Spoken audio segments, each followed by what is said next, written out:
Assalamualaikum warahmatullahi wabarakatuh. Berjumpa lagi dengan saya Kak Elvi. Pada kesempatan kali ini saya akan membahas materi fisika kelas 12 tentang rangkaian arus bolak-balik. Sebelum kita membahas soal-soal, pertama saya akan menjelaskan sedikit tentang materi rangkaian arus bolak-balik. Oke, langsung saja.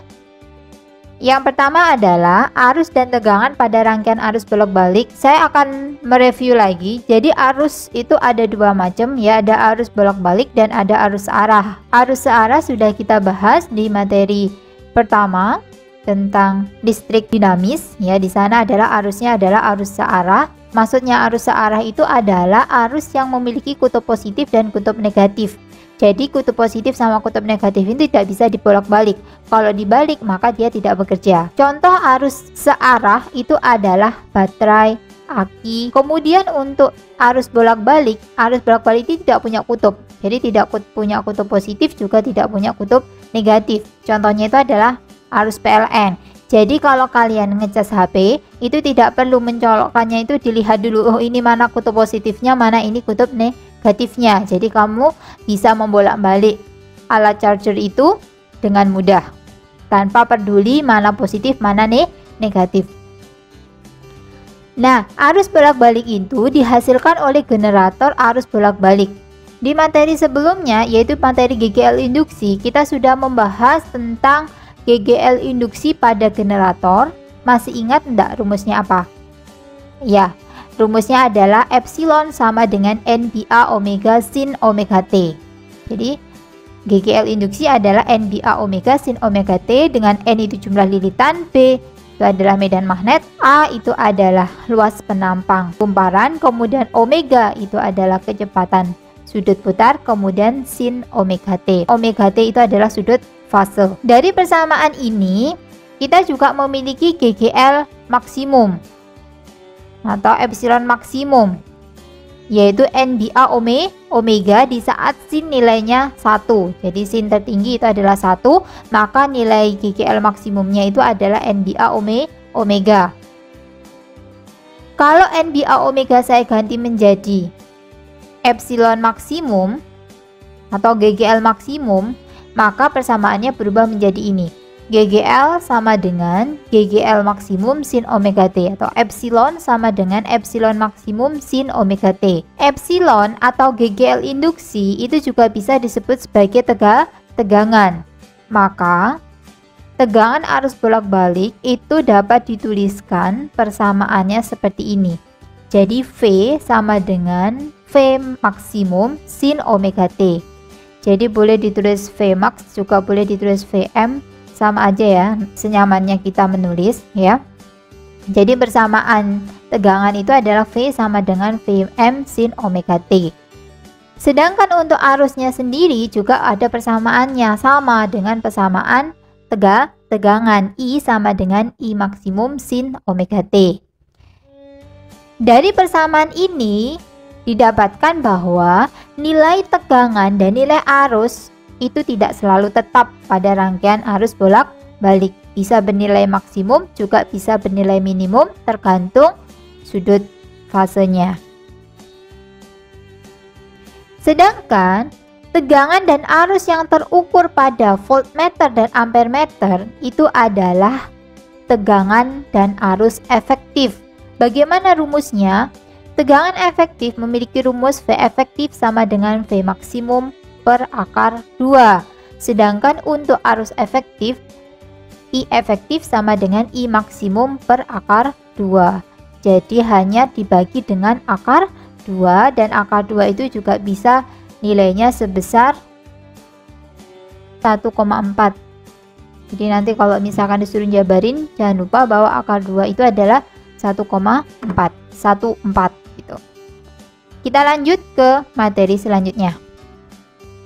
Pada rangkaian RLC, sebelum ke RLC-nya, sebelum ke rangkaian seri resistor, induktor, dan kapasitor, maka kita akan mempelajari satu persatu dulu. Jadi gimana kalau rangkaiannya itu hanya hambatan saja? Bagaimana kalau rangkaiannya itu cuman induktor saja, dan bagaimana jika rangkaian itu hanya kapasitor saja? Yang pertama, rangkaian arus bolak-balik untuk resistor murni, maksudnya itu hanya resistor saja, seperti ini rangkaiannya. Jadi, pada rangkaian itu hanya ada R saja, tidak ada L, tidak ada C.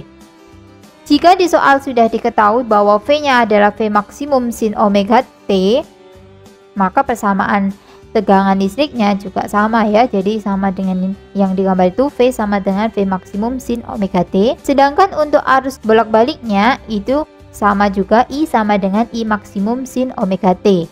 Jadi di sini tidak ada perbedaan, tidak ada beda fase. Jadi bisa disimpulkan bahwa kalau pada rangkaian arus bolak-balik untuk resistor murni, arus dan tegangan itu sefase, tidak memiliki beda fase. Jika diperlihatkan pada grafik sinusoidal, maka akan mendapati grafik seperti ini. Jadi, grafik seperti ini itu adalah grafik sefase. Jadi tidak ada beda fase. Maksudnya di situ adalah kalau fasenya satunya maksimum, yang satunya juga maksimum, yang satunya minimum juga minimum. Satunya di titik 0, satunya juga di titik 0. Berarti kalau gambarnya seperti ini, itu adalah sefase. Ingat ya, jadi kalau resistor murni dia sefase, jadi V dan I itu tidak ada tambahan beda fase. Coba kita bandingkan kalau rangkaian arus bolak-baliknya itu pada induktor murni. Kalau pada induktor murni, maka rangkaiannya itu hanya mengandung satu induktor. Induktor itu adalah L. Oke. Kalau misalkan di soal sudah diketahui bahwa beda tegangan listriknya itu, atau tegangannya itu adalah V sama dengan Vm sin omega T, maka arus bolak-baliknya itu dituliskan seperti ini. I sama dengan I maksimum sin omega T min setengah pi, atau Em sin omega T min 90. Jadi setengah pi itu sama dengan 90 derajat ya. Di sini ada min 90. 90 di sini itu adalah beda fase. Sehingga pada arus bolak-balik di induktor murni itu antara tegangan dan arus bolak-balik itu memiliki beda fase senilai 90 derajat. Bagaimana cara menghafalkannya? Jadi ini nanti kalau pada induktor sama pada kapasitor itu memiliki beda fase yang besarnya itu 90 derajat. Nah, kalau bikin persamaan, kapan ini min, kapan ini plus gitu ya, maka itu disesuaikan dengan dia induktor apa dia kapasitor. Cara menghafalkannya adalah seperti ini. Kalau L itu kita sebut sebagai lambat. Maksudnya adalah arusnya lebih lambat dibandingkan dengan tegangan. Arus didahului tegangan.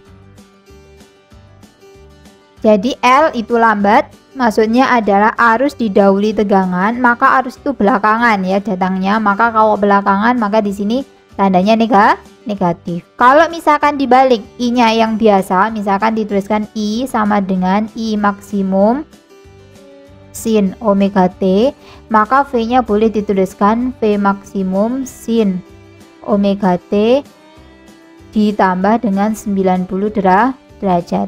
Jadi persamaan yang bawah ini dengan persamaan yang atas itu sama. Jadi kalau yang biasa itu adalah V-nya, V sama dengan sin omega T, maka I-nya itu dikurangi 90.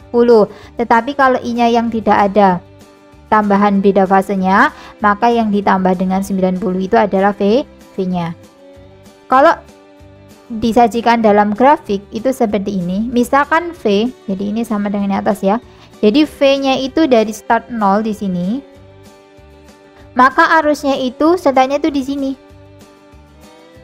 atau dari bawah. Pada rangkaian arus bolak-balik untuk induktor murni ini juga kita memiliki yang dinamakan reaktansi induktif.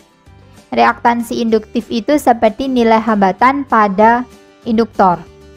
Rumusnya adalah XL. Jadi reaktansi induktif itu lambangnya adalah XL. L-nya itu adalah induktornya, sama dengan omega kali L. Omega itu adalah yang temannya. Jadi omega yang ini itu adalah temannya T.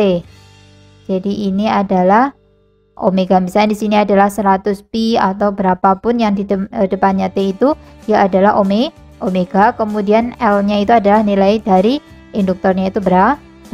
Hati-hati satuannya itu adalah Henry. Jadi kalau misalkan masih milih Henry atau microhenry seperti ini, maka harus kalian ganti menjadi Henry terlebih dahulu. Itu adalah reaktansi induktif. Nanti fungsinya adalah untuk mencari impedansi. Saya akan jelaskan di rangkaian RLC-nya. Rangkaian yang ketiga itu adalah rangkaian arus bolak-balik untuk kapasitor murni. Jadi rangkaiannya itu hanya mengandung kapasitor saja. Kemudian jika tegangannya rumusnya adalah V sama dengan Vm sin omega T, maka arus bolak-baliknya itu adalah, nah ini mirip dengan yang induktor tadi, tetapi tandanya itu adalah positif di sini. Positif setengah pi atau positif 90. Jadi kalau yang induktor tadi negatif, kalau yang kapasitor itu adalah positif. Untuk kapasitor itu cara menghafalkannya adalah cepat. Kalau cepat berarti arus mendahului tegangan.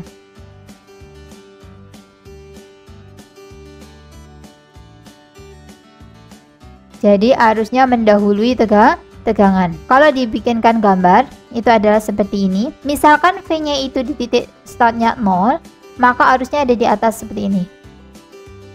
Ya, selisihnya itu adalah 90 derajat. Oke, bisa dimengerti ya. Untuk reaktansi kapasitifnya rumusnya adalah Xc sama dengan 1/omega omega C. Sama seperti reaktansi induktif tadi, nanti fungsinya untuk mencari impedansi. Jadi kita punya rumus Xc sama dengan 1/omega omega C, sedangkan XL adalah omega kali L. Hati-hati yang satunya ada sepernya, yang satunya tidak. Kita lanjutkan ke rangkaian yang terakhir. Rangkaian terakhir langsung rangkaian RLC. Sebenarnya ada dua rangkaian yang lain, yaitu RL sama RC, tetapi saya langsung aja ke rangkaian ketiga ini. Kenapa? Karena bagi saya itu sama aja gitu ya. Kalau misalkan RL, maka C-nya ya tinggal dihilangkan. Jadi kalau impedansinya itu nanti rumusnya adalah seperti ini gitu. Kalau misalkan tidak ada C-nya, ya yang ada C-nya itu dihilangkan. Atau kalau nggak ada L-nya, maka L-nya itu dihilangkan. Seperti itu aja. Jadi tidak terlalu banyak yang kita hafalkan. Langsung saja untuk rangkaian RLC adalah ada RL sama C. Untuk R itu adalah resistor, L induktor, C adalah kapasitor. Kemudian kita memiliki impedansi di sini. Jadi kalau yang tadi itu punya R ya R, L itu XL, C itu adalah XC. Sekarang kalau digabung itu menjadi namanya impedansi. Impedansi adalah ukuran hambatan pada rangkaian arus bolak-balik. Sederhananya adalah hambatan total. Impedansi Z sama dengan akar dari R kuadrat ditambah dengan XL min XC kuadrat. XL adalah reaktansi induktif, XC adalah reaktansi kapasitif. Kemudian persamaan tegangan dan arusnya bagaimana? Nah, sama aja ya, V sama dengan Vm sin omega T, I sama dengan Im sin omega T plus minus beda fase. Jadi ini adalah beda fase. Beda fasenya itu berapa? Beda fasenya itu kalau di RLC yang komponennya itu lebih dari 1, maka tidak 90 lagi ya. Seperti L tadi kan beda fasenya 90, C saja itu 90. Tetapi kalau dia dirangkai dengan lebih dari 1 komponen, maka beda fase ini harus kita hitung dulu. Rumusnya adalah tan fase, di sini bacanya C, sama dengan XL min XC dibagi dengan R. Jadi silakan dihafalkan, tan fase sama dengan XL min XC per R. Atau juga boleh pakai V ya, beda potensial. Jadi VL min VC per VR itu juga boleh. Untuk V rumusnya juga sama dengan Z ya. Jadi VR kuadrat ditambah dengan VL min VC kuadrat. Jadi tidak ditambahkan langsung seperti pada rangkaian arus searah itu kan V totalnya adalah V1 tambah V2 ditambah dengan V3. Tidak seperti itu, tapi di sini karena memiliki arah faktor yang berbeda, maka VR VL sama VC-nya itu dalam bentuk seperti ini. Kemudian untuk arus pada masing-masing komponen itu tetap sama karena dia rangkaiannya itu adalah rangkaian seri, maka arusnya itu akan sama baik di E, di L ataupun di C. Bagaimana mencari arus? Kalau mencari arus maksimum, kalau di soal itu sudah ada persamaan, misalkan di soal itu sudah ada persamaan, jadi biasanya ada V sama dengan Vm sin omega T, maka ini adalah V maksimumnya dimasukkan ke sini. Kemudian dibagilah dengan Z yang ini tadi. Kemudian kalau sudah ketahuan I-nya, maka kita juga bisa mencari tegangan pada masing-masing komponen pakai rumus VR sama dengan I kali R. Kemudian kalau di VL ya I kali XL. Kalau di VC maka ya I kali XC. Seperti itu. Jadi sama aja dengan di rangkaian arus searah. Nah, di sini juga saya tampilkan ya untuk yang rangkaian seri, misalkan hanya resistor sama induktor saja, maka di sini tidak ada C-nya. Kalau yang resistor sama kapasitor berarti di sini nggak ada L-nya, seperti itu ya. Begitu juga dengan beda fase, kalau nggak ada C-nya berarti nggak usah ada XC. Di sini juga nggak usah ada XL. Kalau V ya VL sama VC gitu. Ini boleh V boleh X ya. Kemudian begitu juga dengan nilai impedansi. Jadi kalau saya lebih baik dihafalkan yang satu aja, yang RLC. Nanti kalau nggak ada XC ya tinggal VL-nya saja. Ini pun juga sama, tetapi hati-hati untuk yang ini harusnya ada negatifnya ya. Tapi meskipun gitu negatif dikuadratin juga akan tetap positif. Tetapi kalau untuk beda fasenya harus dikasih negatif. Oke, ini sama ya. Jadi ini boleh pakai XL, boleh pakai VL seperti itu. Silahkan ini dihafalkan, dipahami. Kalau sudah, terakhir itu ada sifat-sifat rangkaian.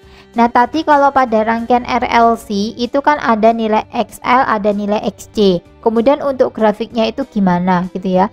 Nah, kita harus tahu dulu apakah XL-nya lebih besar atau lebih kecil daripada XC. Kalau XL lebih besar daripada XC, maka L-nya kan dominan. Maka dia bersifat induktif. Maka kalau bersifat induktif, kalau ini dibalik ya. Kalau arusnya di bawah, kalau induktif tadi singkatannya apa? Kan lambat.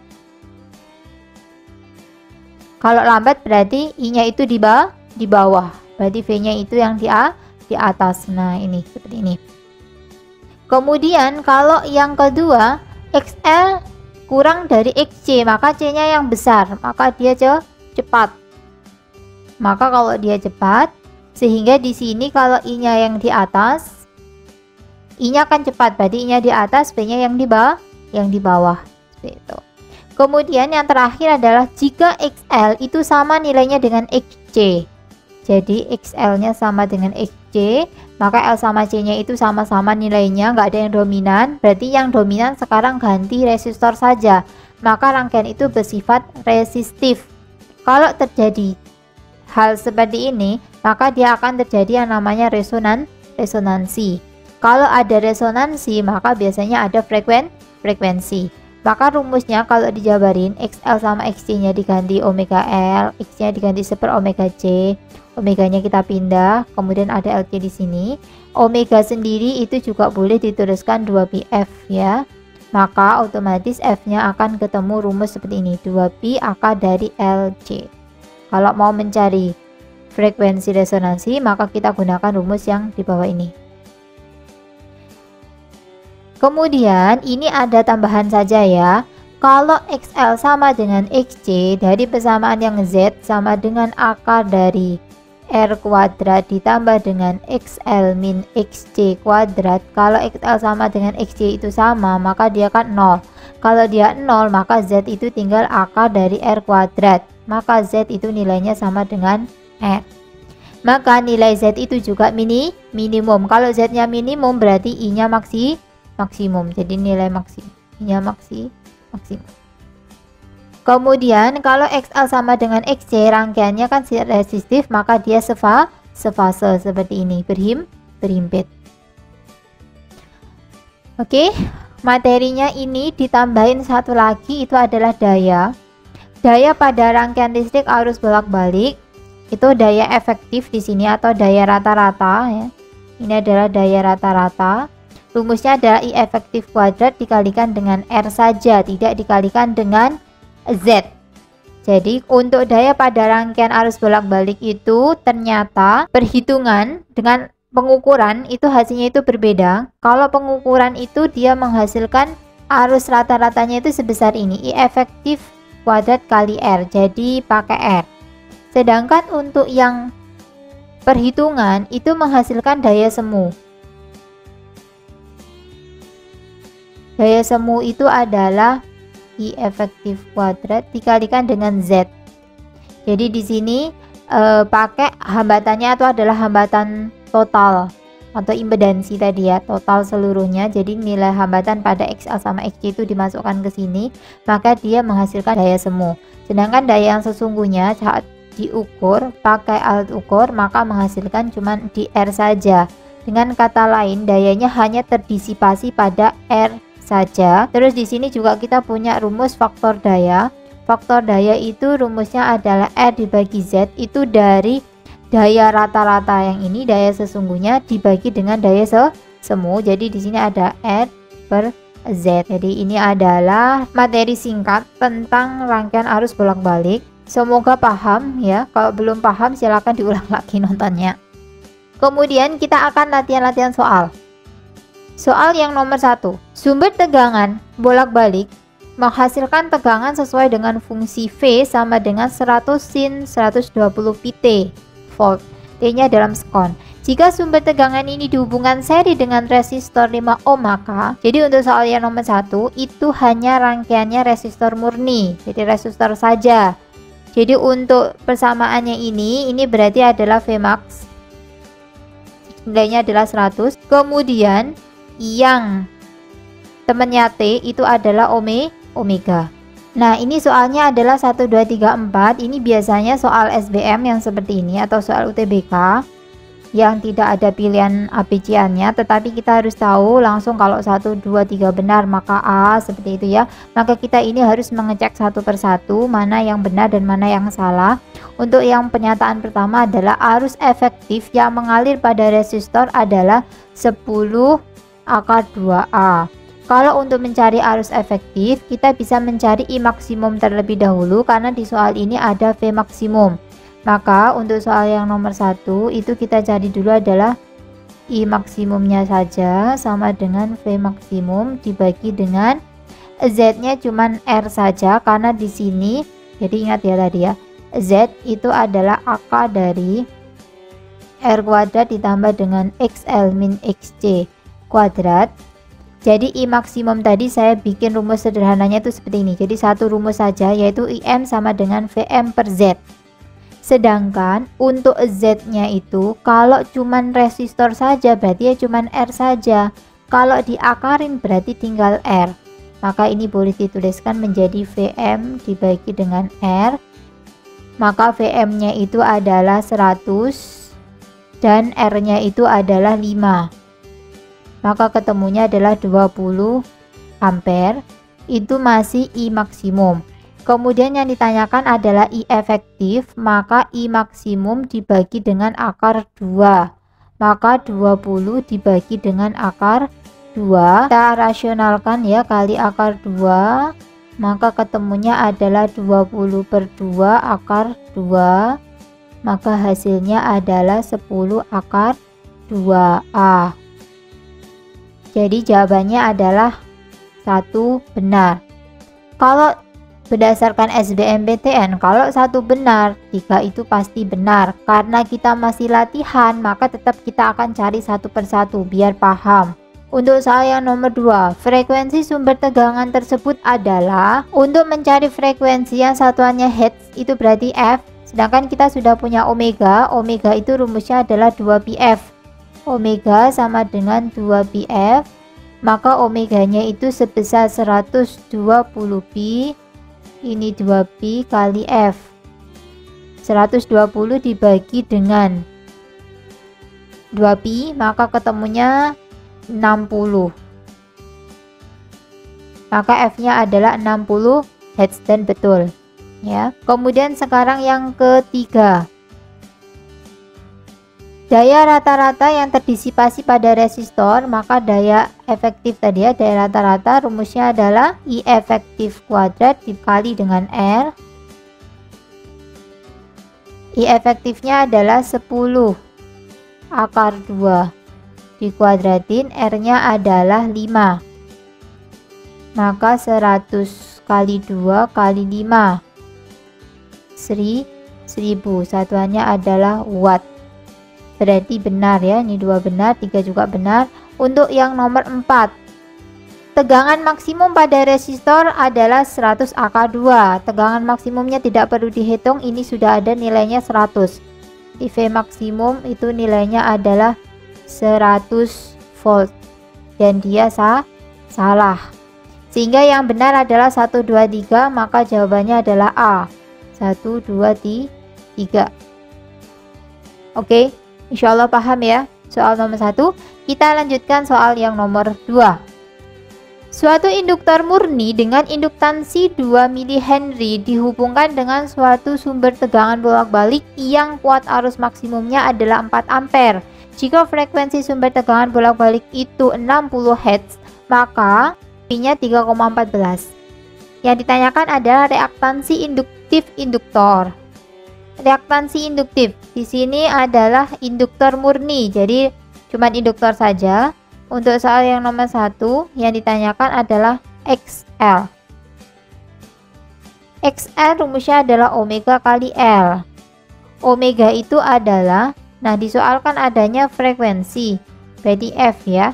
Maka omeganya kita ganti 2πf kali dengan L. P-nya karena di soal ini diketahui 3,14 ya, kita tulis 3,14.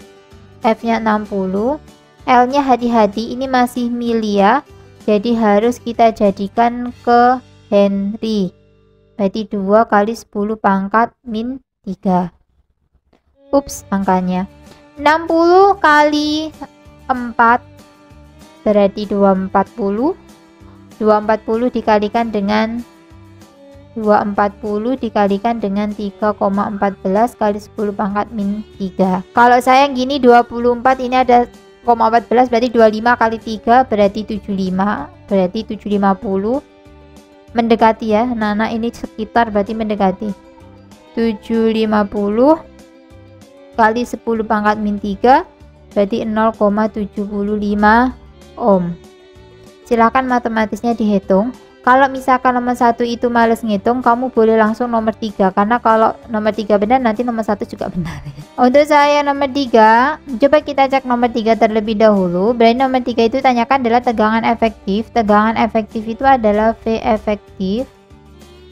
Nah, di sini karena ada arus maksimum, kemudian kita punyanya XL ya di sini, karena V efektif kita harus mencari pakai rumus I efektif kali XL gitu kan. Maka kita, atau boleh juga pakai V maksimum yang nomor 2 ini dibagi dengan akar 2. Maka tidak mau kita cari aja yang nomor 2 terlebih dahulu deh kalau gitu. Jadi V maksimum sama dengan I maksimum kali dengan XL. Maka I maksimumnya itu adalah 4, XL-nya adalah 0,75. Berarti ketemunya adalah di 3 volt. Berarti 3 volt ini benar, ini kita anggap benar ya. Kemudian yang nomor 3-nya efektif, berarti V maksimum dibagi dengan akar 2. Maka V maksimumnya itu 3 dibagi dengan akar 2. Karena di sini koma-koma ya.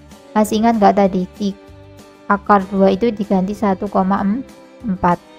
3 dibagi 1,4 berarti ketemunya adalah, silakan di kalkulator aja ya kalau misalkan bingung. Volt.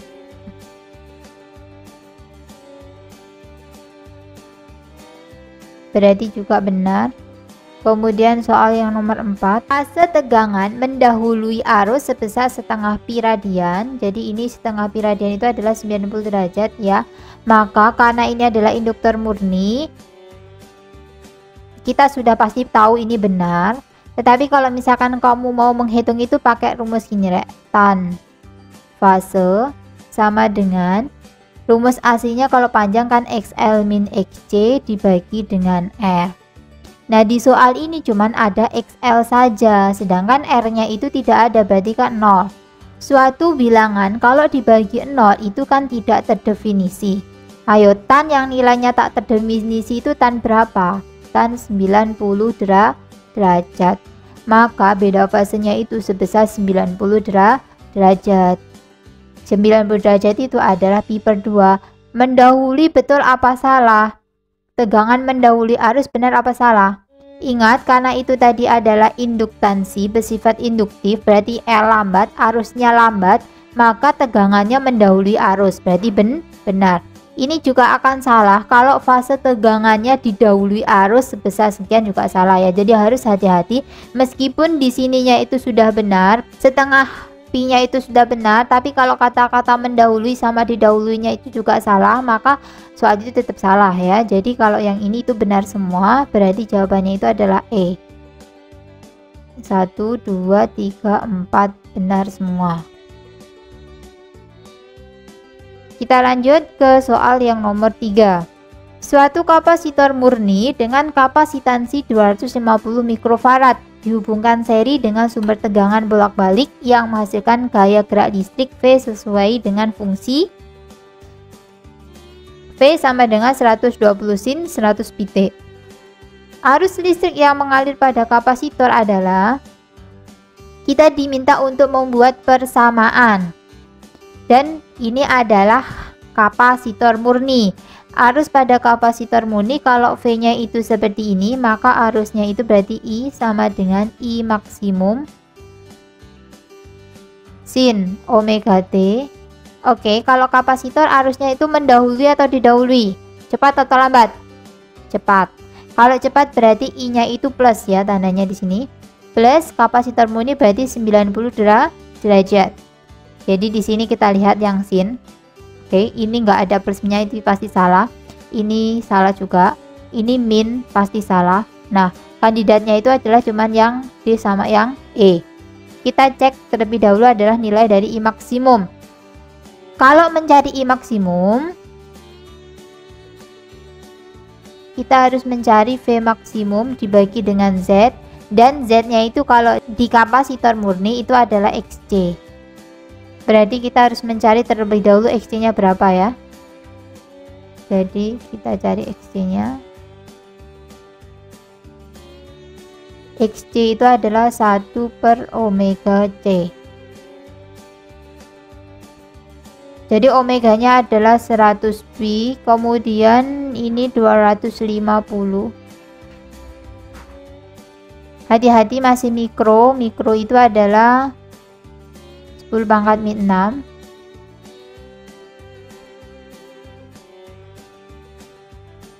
Sepuluh pangkat min 6 nya saya naikkan 10 pangkat 6. Kemudian yang ini nolnya ada 3, ini 25 pi kali 10 pangkat 3. Maka yang 3 sama 6 saya coret, dapatnya 3. Berarti yang atas itu kita tulis aja 1000 ya, dibagi dengan 25 pi.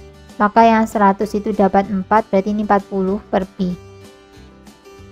Nah, kalau XC-nya sudah tahu, maka kita bisa mencari I maksimumnya, yaitu V maksimumnya 120, yaitu yang ini ya, dibagi dengan 40 per pi. 3 dibagi 1 pi itu sama aja dengan 3 dikalikan pi per 1, maka jawabannya adalah 3 pi. Oke, arusnya ketemu sebesar 3 pi. Jadi arusnya ketemu 3 pi, berarti 3 pi cuma ada satu saja, maka otomatis jawabannya adalah yang D. Oke, bisa dimengerti ya. Kita lanjutkan soal nomor 4. Sebuah resistor R dan kumparan L dihubungkan seri pada tegangan bolak-balik 100 V. Tegangan antara kedua ujung kumparan dan resistor sama besar. Tegangan tersebut adalah, jadi di sini adalah seri antara resistor dan kumparan. Berarti ada dua ya, R sama L. Tegangan bolak-baliknya 100 volt. Kemudian kedua ujung kumparan dan resistor itu nilai tegangannya sama. nilai yang sama itu masing-masingnya itu berapa. Jadi VR sama VL itu nilainya berapa, gambarnya seperti ini. Sederhananya adalah kita pakai rumus V total atau V sama dengan akar dari VR kuadrat ditambah dengan VL kuadrat. Maka V nya ini kan sudah diketahui 100. VR nya sama VL nya itu sama, boleh dong kalau kita ganti V saja. Nah ini 100, kemudian ini V ditambah V kan 2V, tapi tetap ada kuadratnya ya. Kemudian ini 100 tetap 100 di sini. Akar dari 2 ya akar 2 karena nggak bisa diakarin. Kemudian V kuadratnya jadinya V. Kalau yang ditanyakan V, maka 100-nya dibagi dengan akar 2. Jadi V-nya itu adalah 100 per akar 2. Kita rasionalkan. Maka ketemunya adalah 100 per 2 akar 2 atau 50 akar 2 volt. Yang B di sesederhana ini. Kita lanjut lagi soal yang nomor 5. Rangkaian seri hambatan R dan induktor dialiri arus bolak-balik dengan kuat arus 2 ampere. Apabila beda fase antara tegangan dan arus pada rangkaian tersebut dan fase 3/4, maka tegangan induktornya adalah titik-titik. Jadi di soal ini sama dengan yang tadi, ada rangkaian seri, hambatan, dan induktor. Gambarnya saya ambil dari atas ya. Kemudian ada kuat arus, diketahui kuat arusnya, dan ada juga di situ adalah nilai dari beda fase. Yang ditanyakan adalah maka tegangan induktor. Tegangan itu adalah VL. Karena ditanyakan arus, maka kita bisa mencari nanti ya. Karena ada arusnya, maka VL itu kita bisa mencari I kali XL. Tapi XL kita belum punya. Maka XL ini bisa kita cari pakai persamaan tan fase. Jadi langkah pertama, tan sudut fase tadi. Nilai rumusnya apa? Rumusnya itu adalah XL min XC dibagi dengan R untuk yang lengkap. Di sini adalah 3/4, karena ini nggak lengkap, nggak ada C-nya, maka C-nya itu hilang, berarti rumusnya tinggal XL per R ya. XL-nya itu tidak tahu nilainya berapa, R-nya nilai 60. Ini kalikan silang langsung boleh, misalkan mau dicoret dulu juga boleh. 15 kali 3 berarti XL-nya nilainya 45. Kalau udah ketemu XL-nya 45, kita hitung nih. 2 kali 45 ketemulah 90 apa volt. Soalnya so easy ya. Kita lanjut soal yang nomor 6. Resistor berhambatan 300 ohm, induktornya 0,9 Henry, kapasitornya 2 mikrofarad dirangkai seri. Kemudian kedua ujungnya diberi tegangan AC, yaitu V-nya sama dengan 100 akar 2 sin 1000 T dalam satuan volt. V-nya dalam satuan volt, T-nya dalam satuan sekon. Maka impedansinya adalah, karena ini rangkaiannya rangkaian lengkap ya, RLC. Untuk mencari impedansi Z, itu rumusnya adalah yang lengkap, yaitu R kuadrat ditambah dengan XL min XC kuadrat. Untuk R sudah ada. Sekarang kita cari terlebih dulu adalah XL. XL adalah omega kali L. Omega itu temennya T, berarti 1000. L-nya adalah 0,9, maka ketemulah 900 ohm. Sedangkan untuk kapasitor, berarti di sini ada XC, itu rumusnya adalah 1/, omega kali C. Per omeganya 1000, kapasitornya 2 mikrofarad min 6. Kita bawa ke sini. Min 6 nya saya naikkan ke atas 10 pangkat 6, yang bawahnya adalah 10 pangkat, ayo 1000 aja ya, kita lanjut nulisnya. kali 2 seperti ini, berarti yang ini tak coret, dapatnya adalah 1000 dibagi 2, 500 ohm. Oke, kita masukkan ke persamaannya. R nya adalah 300 kuadrat ditambah dengan XL nya 900, XC nya 500. Maka di sini adalah 300 kuadrat ditambah dengan 400 kuadrat. Sudah langsung ketemu ya 500. Silahkan dihitung sendiri kalau misalkan belum hafal. Kalau ini 3, 3, 4 pasti di 5. Berarti 1 benar. Kemudian karena kita masih latihan, langsung kita hitung semua aja ya. Nomor 2, kuat arus efektif pada rangkaian 0,2A. Kuat arus efektif, karena di soal itu adanya adalah V maksimum, mencari V efektif dulu juga boleh. Misalkan kita mau mencari V efektif terlebih dahulu juga boleh, yaitu V maksimum dibagi dengan akar 2, maka V maksimumnya adalah 100 akar 2 dibagi akar 2. Jadi V efektifnya itu adalah 100 volt.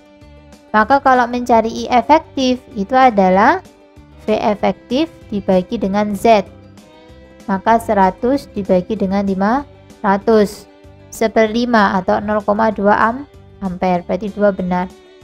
Terus nomor 3, tegangan efektif melintasi resistor. V pada resistor, maka ya I, karena efektif ya, efektif kali dengan R, ketemu 0,2 kali R nya 300, 60 volt.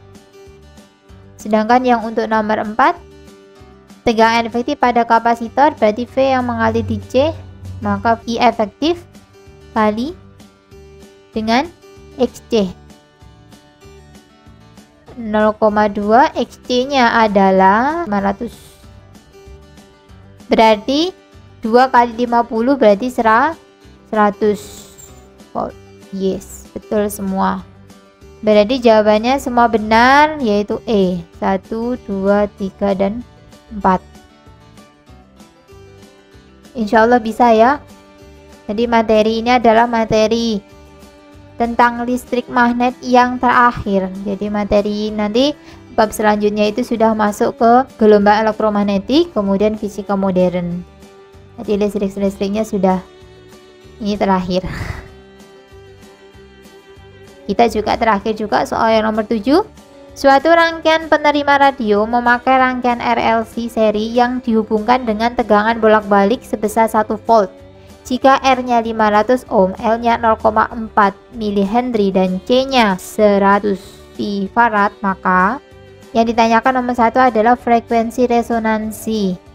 Ini kan terjadi resonansi, maka XL sama XC dipastikan nilainya sama. Maka kita coba langsung aja pakai rumus F tadi ya, yang 1/2 pi AK dari LC seperti ini.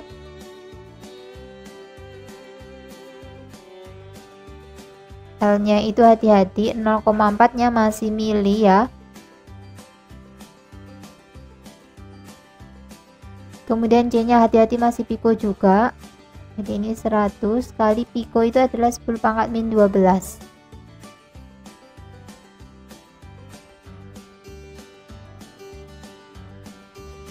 Oke, ini min 4 ya, jadi kita tuliskan dulu aja semua. 4 kali 10 pangkat min 4, kalau ini boleh deh disuruh sama ini, 10 pangkat min 10. Ini dikeluarin 4 diakarin dapatnya 2. Kemudian 10 pangkat min 4 kali 10 pangkat min 10 kan 10 pangkat min 14. Jadi separuhnya itu berarti min 7. Berarti 10 pangkat min 7 nya naik ke atas, jadi 10 pangkat 7 dibagi dengan 4 pi. Kali 10 pangkat 3, nanti ini jadinya kilohertz dibagi dengan 4 dikalikan pi, pi 3,14 dikalikan 4 berarti 12,56. Oke, sekarang 10.000 kalau dibagi 12,56 kira-kira dapatnya berapa ya? Boleh pakai kalkulator. 796 sekian ya, kali 10 pangkat 3 berarti otomatis ini bisa mendekati 800 kilo hertz. Jadi kalau untuk fisika silahkan, kalau misalkan hitungannya yang jelek seperti ini silahkan di kalkulator saja, karena sekolah saya dulu juga boleh ya pakai kalkulator. Tanya dulu ke gurunya boleh tidak pakai kalkulator. Pada keadaan resonansi, impedansi rangkaiannya adalah 500. Karena terjadi resonansi maka nilai impedansinya tadi itu sama dengan R, maka langsung R nya saja 500. Berarti ini benar, ini juga benar. Kemudian nomor 3, pada keadaan resonansi arus efektif yang mengalir, jadi I efektif sama dengan V efektif dibagi dengan Z. V efektifnya karena di sini itu tidak dikatakan V maksimum, ini dianggap sebagai V efektif yang terukur oleh alat ukur ya, maka 1 dibagi dengan 500.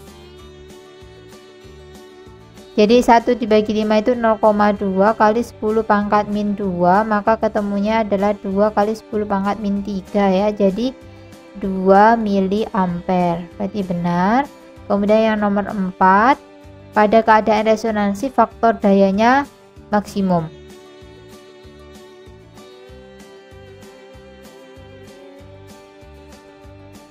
Faktor daya itu rumusnya adalah R dibagi dengan Z, sedangkan nilai R nya itu ada 500, Z nya juga 500, maka ketemunya 1.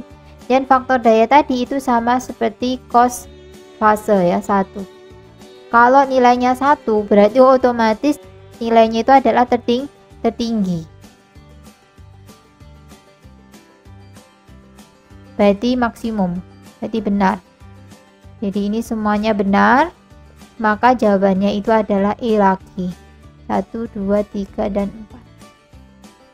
Oke, itu adalah materi singkat dan latihan soal tentang rangkaian arus bolak-balik. Semoga bisa dipahami dan semoga bisa bermanfaat. Saya akhiri sampai di sini. Sampai jumpa lagi di video-video selanjutnya. Semangat belajar meskipun dari rumah ya. Tetap jaga kesehatan. Saya akhiri. Wassalamualaikum warahmatullahi wabarakatuh. Dan jangan lupa subscribe. Terima kasih.